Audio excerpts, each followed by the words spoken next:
At sa detalye po ng ating mga balita, para pag-ibayuhin pang emergency response at serbisyong medikal sa mga Pilipino, pinangunahan po ni Pangulong Ferdinand R. Marcos Jr. ang pamamahagi ng mga patient transport vehicles o ambulansya sa 7 rehiyon sa Luzon. Ang detalye sa report ni Gav Villegas. Mismong si Pangulong Ferdinand R. Marcos Jr. ang nanguna sa ceremonial turnover ng 387 patient transport vehicles o PTV sa 7 rehiyon sa Luzon.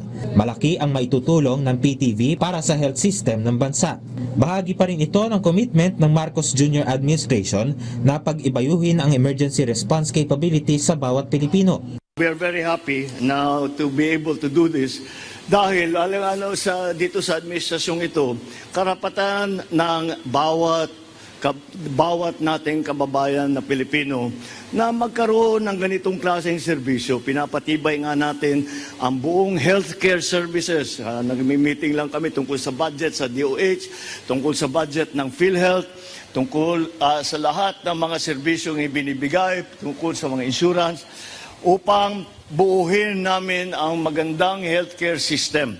Kabilang sa nakatanggap ng PTV ang ilang munisipalidad at syudad sa Ilocos Region, Cagayan Valley, Central Luzon, Calabarzon at Mimaropa, gayon din ang Bicol Region at Cordillera Administrative Region. Mula noong July 2022 hanggang nitong Hunyo ng taon, umabot na sa 680 ang naipamahaging PTV ng administrasyon ayon sa PCSO. May pakiusap naman ang Pangulo sa mga recipient ng emergency vehicles. Alagaan ninyo ng mabuti ito. Tatagal ito ng matagal, basta't alagaan natin ng mabuti. Kahit gamit na gamit yan. Meron na kaming experience doon sa mga una naming na ibigay. Basta't inaalagaan ng mabuti, tama ang pag-service, tama ang paggamit, pagka nangangailangan ng pyesa, palitan kaagad. Napakalaki po ang tulong nito dahil kami po ay sa probinsya namin, kami po ang pinakamaliit na bayan. Kaya ibig sabihin, yung pondo natin limitado, kaya po pag may mga ganitong tulong kami po ay nagpapasalamat. Malaking tulong po ito sa amin. Nakatakda namang mamahagi pa ang gobyerno ng nasa 785 PTV ngayong taon, habang ang PCSO ay naglaan na ng 1 bilyong piso para sa pagbili ng 375 PTV na nakatakdang ipamahagi naman sa susunod na taon.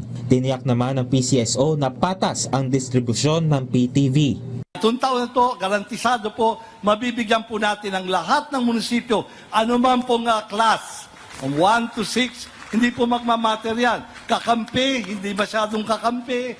Kung ano mang kulay po, hindi po kami nagtatangi. Yan po ang bili ng Pangulo. Huwag hong politikahin ang healthcare. Gab Humilde Villegas para sa Pambansang TV sa Bagong Pilipinas.